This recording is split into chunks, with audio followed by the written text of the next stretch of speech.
business letters, love letters, birthday cards, bills and flyers. All of them need to be delivered now. Since the first missive was dispatched over 3,000 years ago, dedicated couriers have risked life and limb to convey the message. Now, the story of the mammoth, complex, and sometimes dangerous job of mail delivery on Modern Marvels.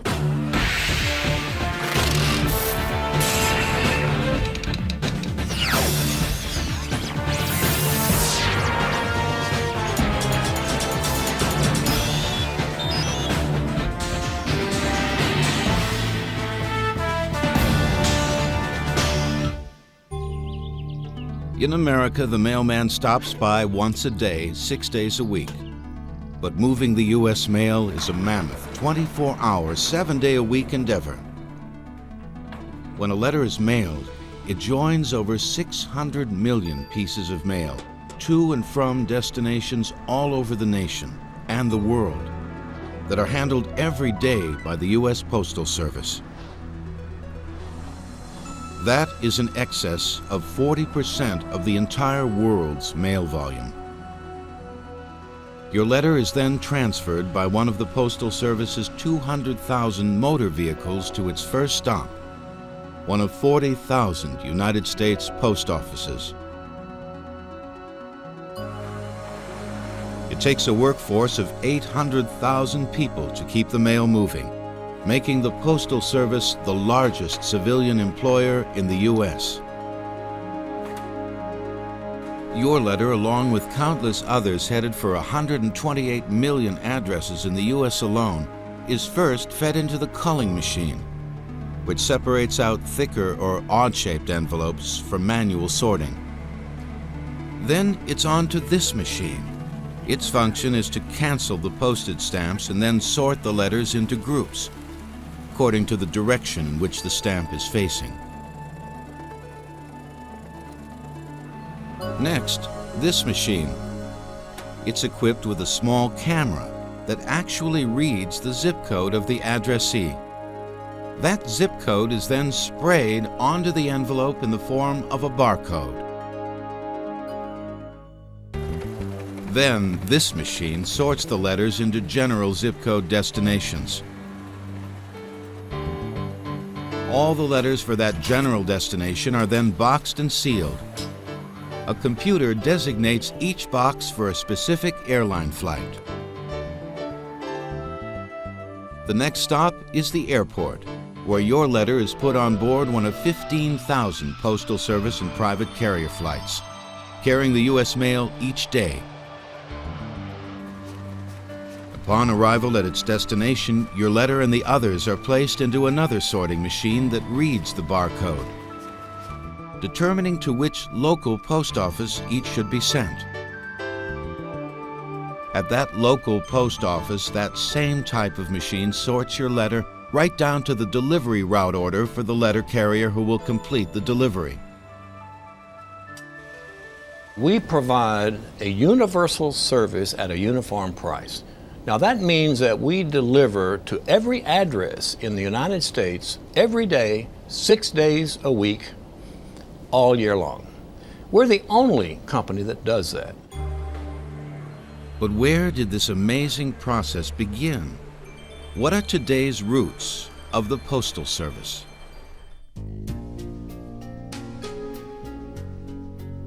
The first form of writing we know of is the 5,000-year-old symbols of the Sumerians of Mesopotamia. This basic written communication, called cuneiform, evolved into a phonetic alphabet by about 2000 BC. With this advancement, more complex ideas could be conveyed, and the many peoples of Mesopotamia began to adopt the method of writing correspondences on clay tablets, which were sent by runners to their destinations.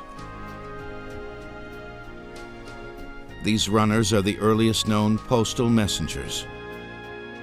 Such a method was, of course, not secure in cases where secret messages needed to be delivered. Legend tells of one rather unusual method credited to Persian royalty in the mid-6th century BC. A sender of a letter would take one of his slaves and shave his head and tattoo the message into his head and hold him incommunicado until his hair grew out, and then whisper in his ear, "It's to go to Joe's." And then the messenger would go to Joe's. At that point, they'd shave his head and read the message. The well-maintained paved roads of ancient Rome were built primarily for the movement of military troops and messages. But ancient government postal services were not for use by the populace. They were reserved for the official business of royalty. However, in 1100 AD, Kublai Khan created a system in China that lasted 600 years and was available to all. A chain of 10,000 post offices served the kingdom, all in communication with each other via horseman and boat. As the Middle Ages came to an end in Europe, most countries maintained some kind of postal operation. European monarchs in the 16th century, such as England's King Henry VIII, were so concerned with the mail being transported properly and rapidly that they set harsh penalties for failure. If you miscarried the mail, you might forfeit your life, or you might forfeit a significant percentage of your salary, so much so that your family would perish in the process. In fact, if you look at some European letters, there's a design device that's actually the stylized image of a gallows to remind the letter carrier that if he delayed the mail, he forfeited his life. A century later, another British king broke with tradition and opened the Royal Mail Service to the masses. King Charles needed some extra revenues, and he saw a way of getting those revenues in by freeing up the post to the general public. In 1639, the first official post office appeared in British North America. It was in the Fairbanks Tavern in Boston, so chosen because it was a common meeting place for the people and for its location on the wharf, where mail arrived from overseas. Those ships took as long as a month to journey to and from England. Friends, merchants, or Native American messengers usually carried unofficial mail within the colonies. The colonists established a central postal organization in 1691. Its rights were purchased by the Crown in 1707 when it was determined that there was a profit to be made from the operation. John Hamilton was then appointed First Deputy Postmaster General of America.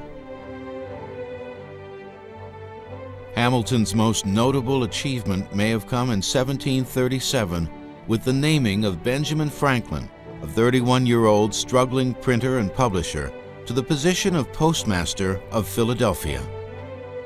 Franklin rose to the position of Deputy Postmaster General in 1753.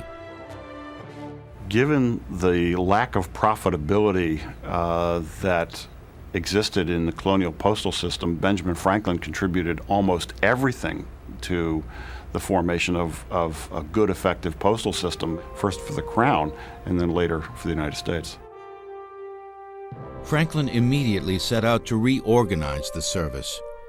He mapped out new and shorter postal loads, complete with milestone markers. Also, he scheduled night runs for postal riders between Philadelphia and New York, cutting travel time in half.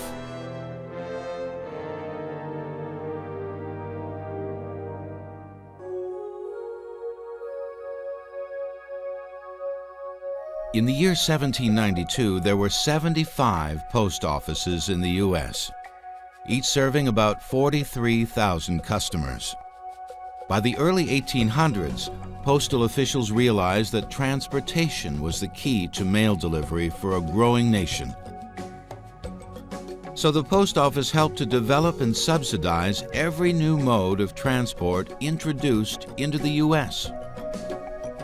Stagecoaches were employed to carry mail on the better post roads. and steamboats were contracted for mail delivery to places where no roads existed. In 1792, the post office really consisted of little more than a single string of offices from Maine to Georgia. By 1800, it had become a network of about 800. By 1831, you had about 10,000. By 1840, there were more than 13,000 post offices serving an average of 1,100 patrons each. The post office's growth and development was of great benefit to the population centers on the East Coast.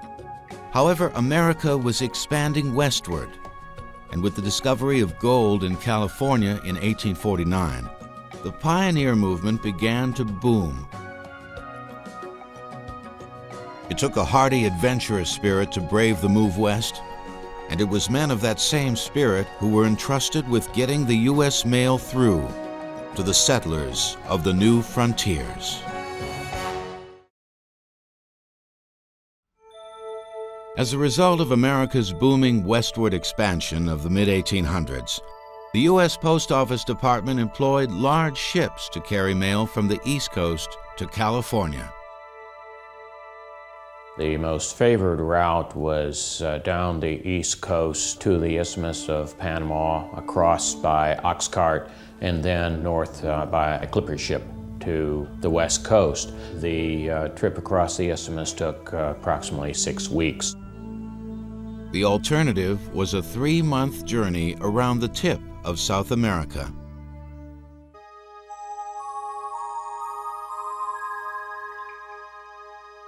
But there was another way.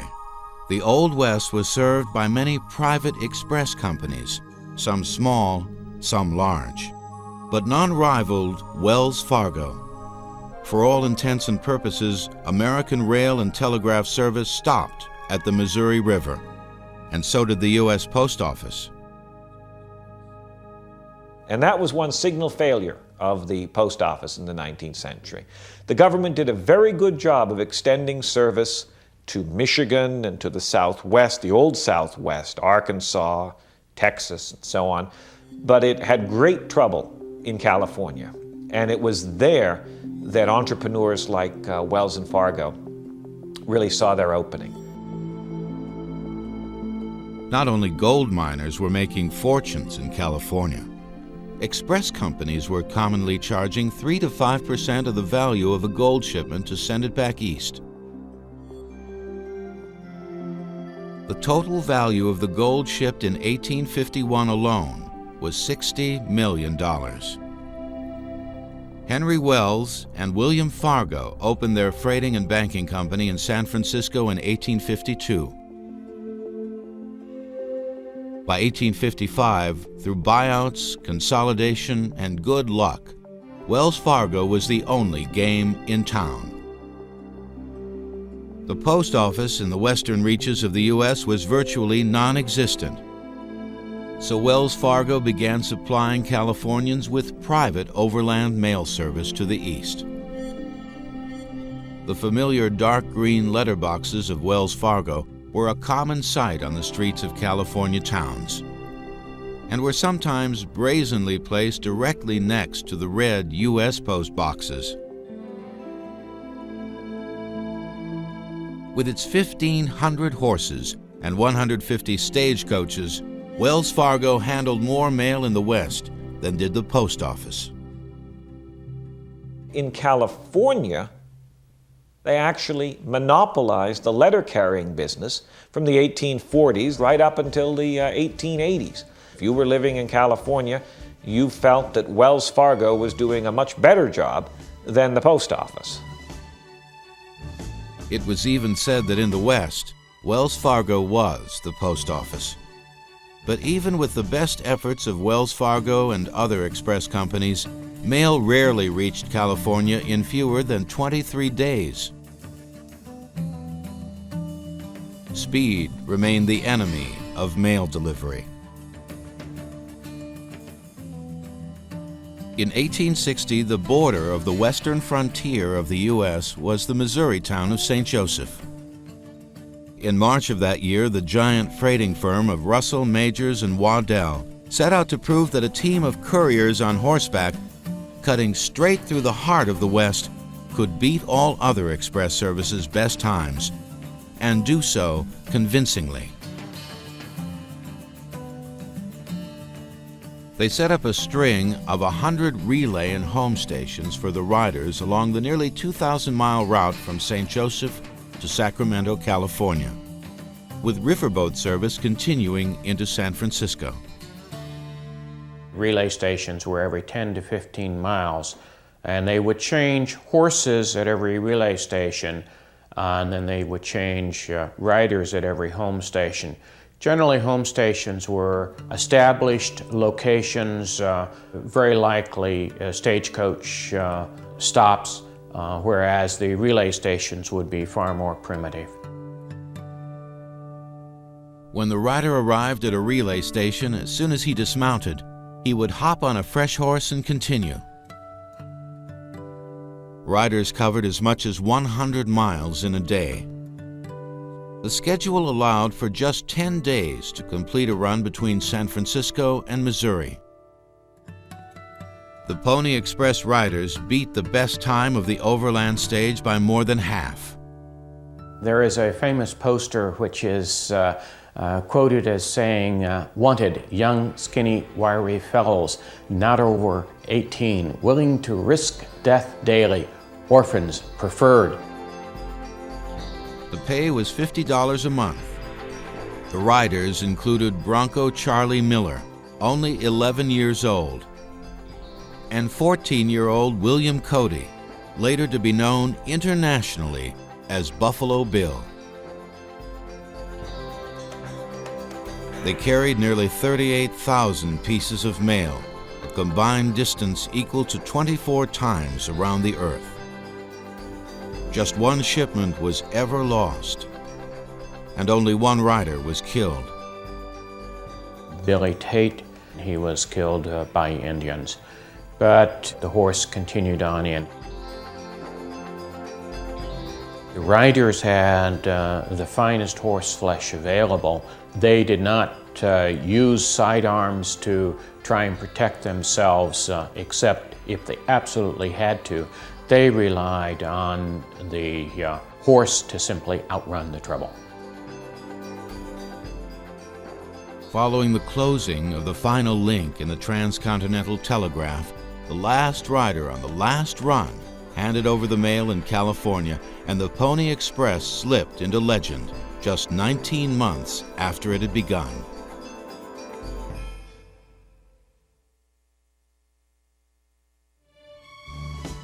It was about this time that the post office's use of trains for mail delivery changed dramatically. An experiment with a so-called Railroad Post Office, or RPO, on a route from Washington, D.C. to New York, from which mail was sorted and distributed, was a great success. Use of RPOs greatly improved speed and efficiency of mail delivery by eliminating the need for stops at train depots along the line to sort the local mail. The sacks of mail for a given town were tossed from the moving train. Specially made arms held outgoing mail bags, which were snared by the train as it flew by the station. By 1930, more than 10,000 train routes were being used to move the mail to every big city and hamlet in the U.S. And you had a team of very highly skilled men, they were all men, and they sorted the mail for the entire United States. That's why big city post offices were located next to railway stations. It was a moving system. It was inconceivable with the stagecoaches, and it's inconceivable with airplanes today. The last RPO made its final run on June 30th, 1977. Increasing loss of ridership over the years to airlines was a major factor in the decision.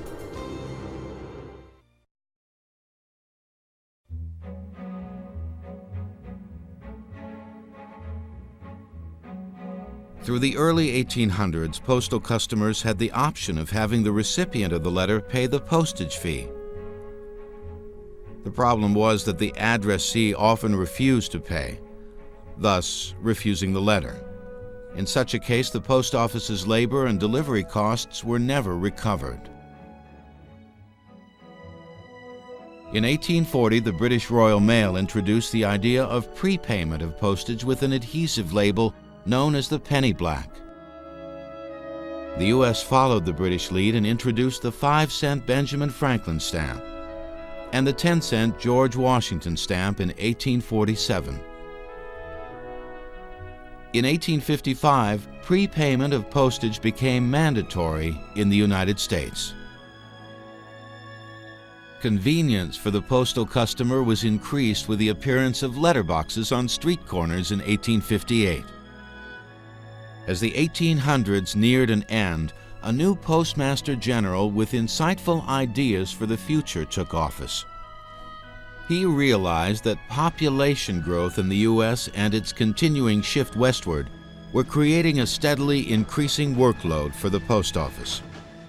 He also realized that people alone could not be expected to keep up with this tremendous growth. Modernization was the key.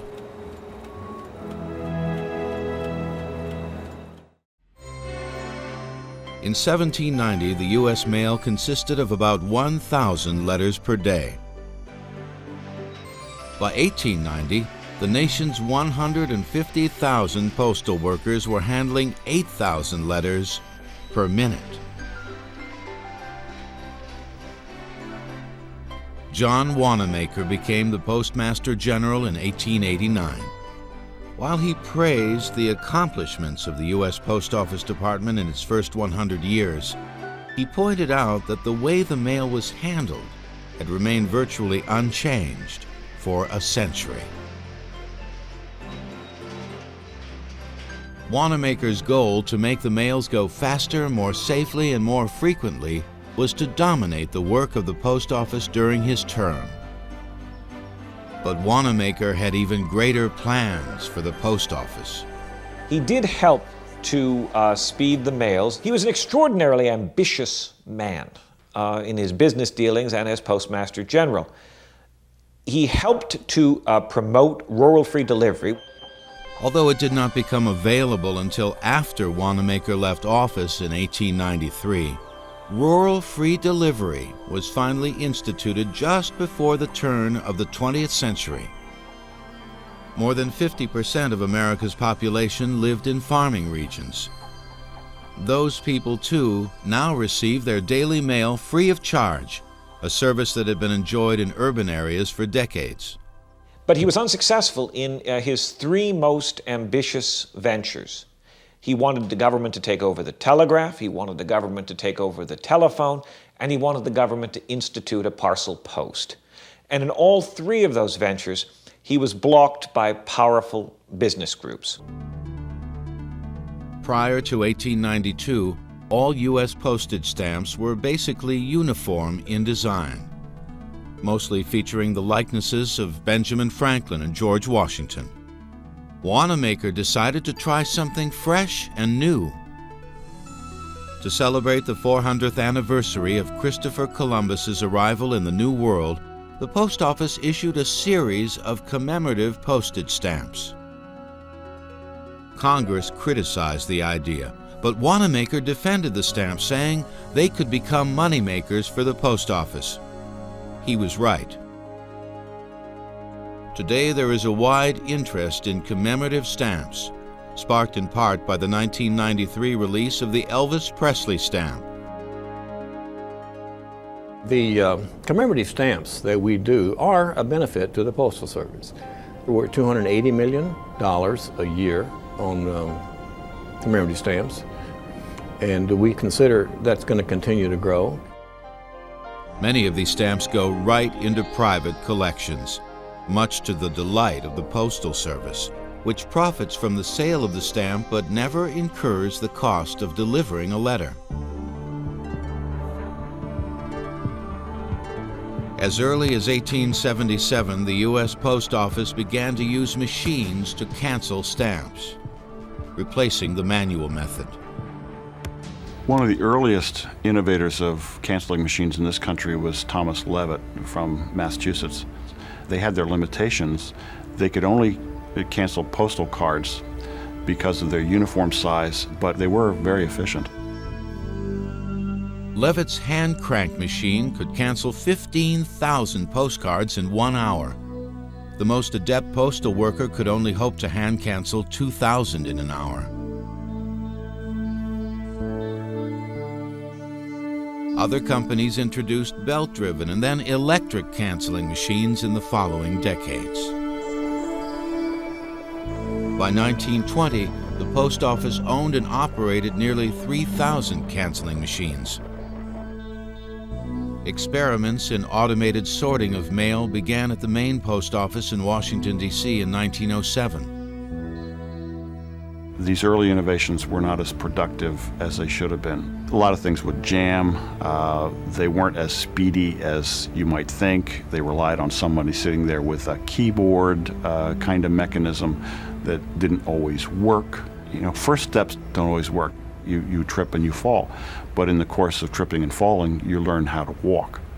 In this case, walking would come a little later. In the 1950s, we really begin to take our first unfettered steps.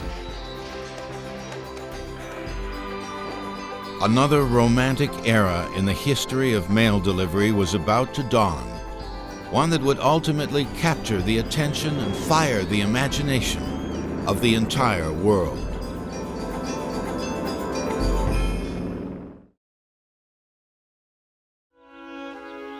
The next great frontier for the post office was the skies.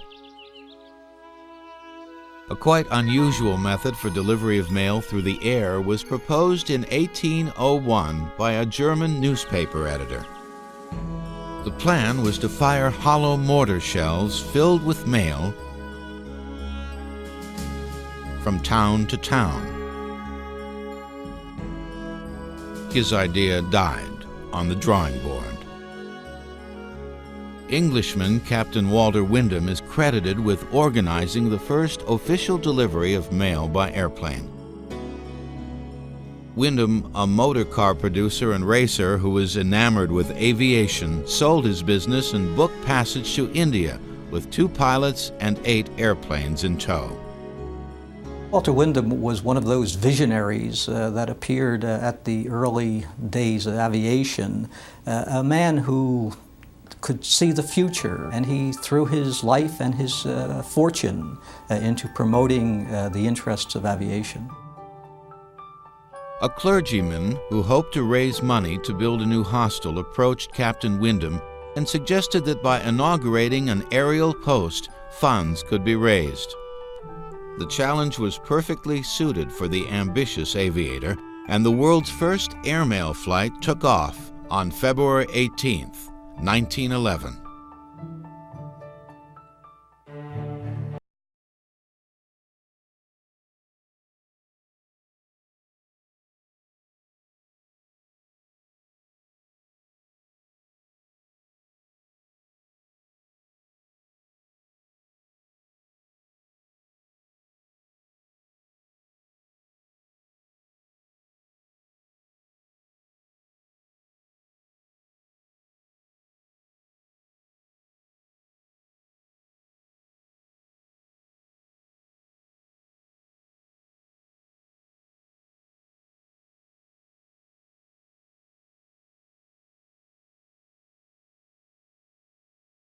Instrumentation that the early airmail pilots had were basically an unreliable compass, an airspeed meter, an altimeter, and a revolution counter for the engine.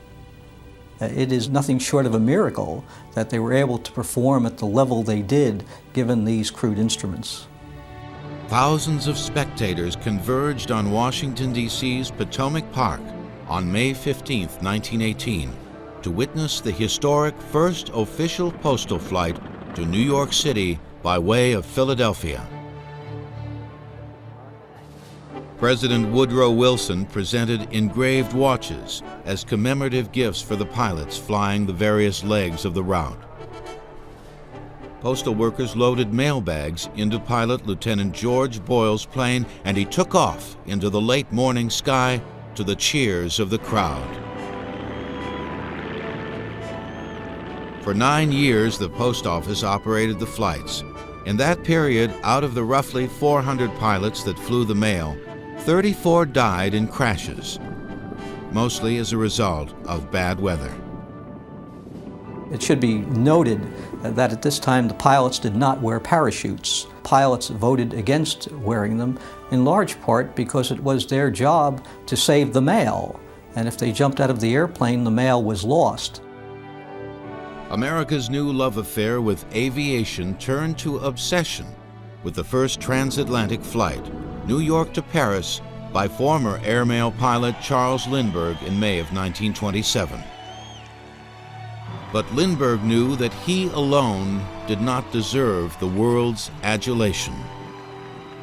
Lindbergh once said that he provided the match to the bonfire, and that people tended to mistake the light of the match for the light of the bonfire, and I think that's true. The bonfire was the pioneering work of the airmail service.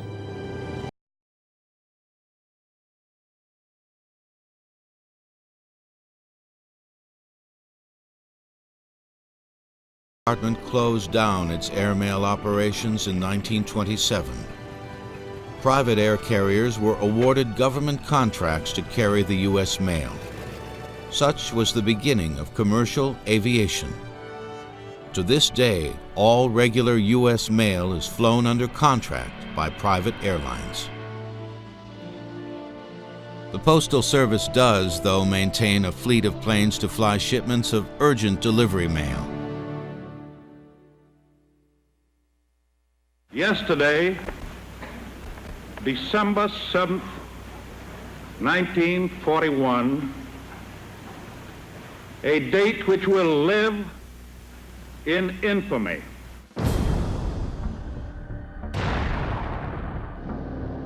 When America entered World War II, one of the post office's most important concerns was providing mail service to the armed forces scattered over the globe.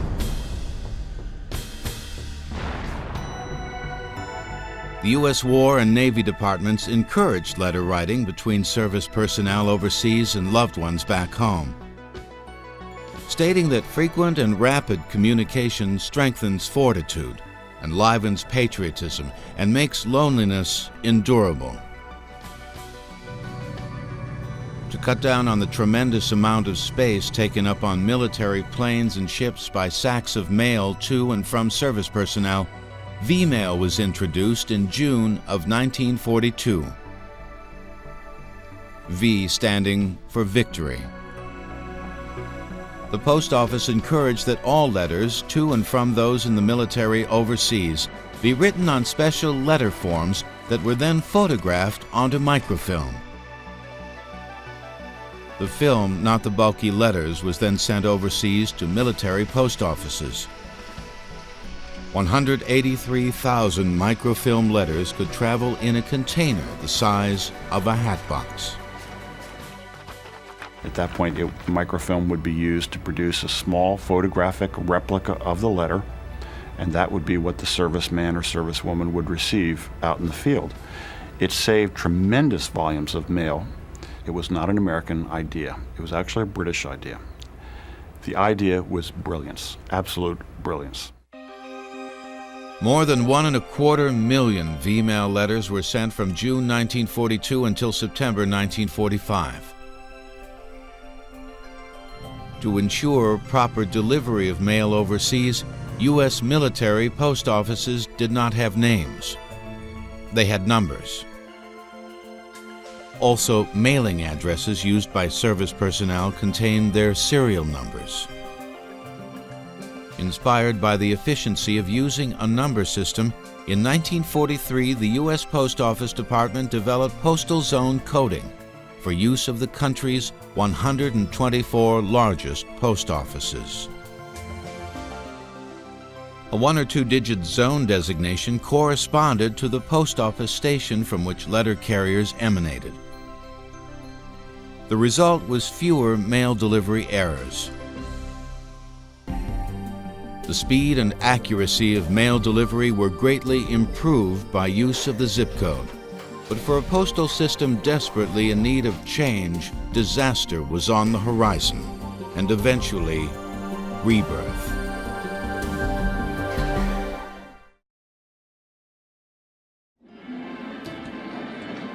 Years of financial neglect and management inefficiency, combined with outmoded facilities and low wages for workers, caught up with the post office in the mid-1960s. What happened was a total collapse of the Postal Service, and most people now don't know that.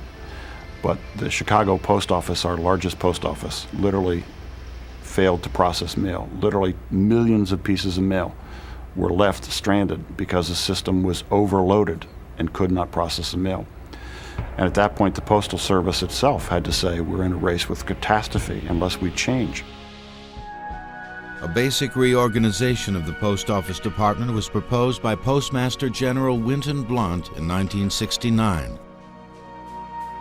It was approved and signed into law by President Richard Nixon on July 1st, 1971.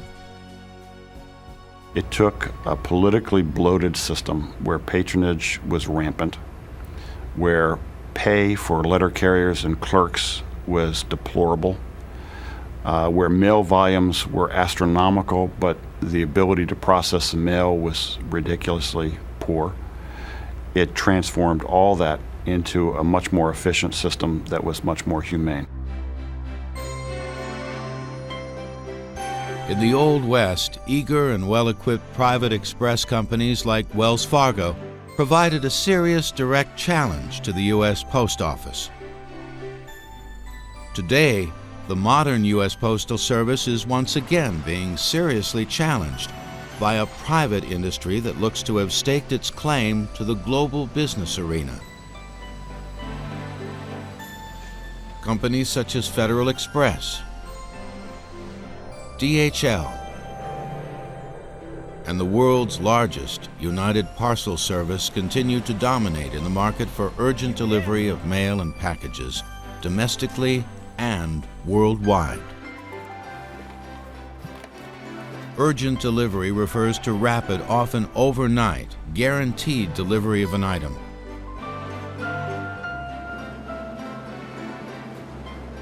UPS alone transports more than 3 billion parcels and documents annually in the U.S. and to over 200 other countries, utilizing fleets of 147,000 motor vehicles and over 500 aircraft. That makes UPS the largest airline in the world. To compete, the U.S. Postal Service has, in recent years, introduced its own urgent domestic and international delivery services, such as Priority Mail, Domestic 2-Day Delivery, Express Mail, Guaranteed Domestic Overnight Delivery, and a guaranteed international service called Global Priority Mail. Competition has helped to redefine the Postal Service by waking us up to the need to change. There's nothing like a fit competitor to get yourself fit. And so competition is challenging us to be ever better and ever more productive. Even though the private express companies are doing a tremendous business, they pale in comparison with the U.S. Postal Service when it comes to volume. In one day, the U.S. Postal Service delivers more letters and packages than does Federal Express in a year, and in 3 days, what UPS delivers annually. Tremendous growth in mail volume marked the prosperity of the 1980s in America. The 1990s proved to be a challenge of another kind for the Postal Service. Downsizing of companies and the increasing use of fax machines, email, and electronic banking have resulted in a measurable decrease in the use of first-class mail service.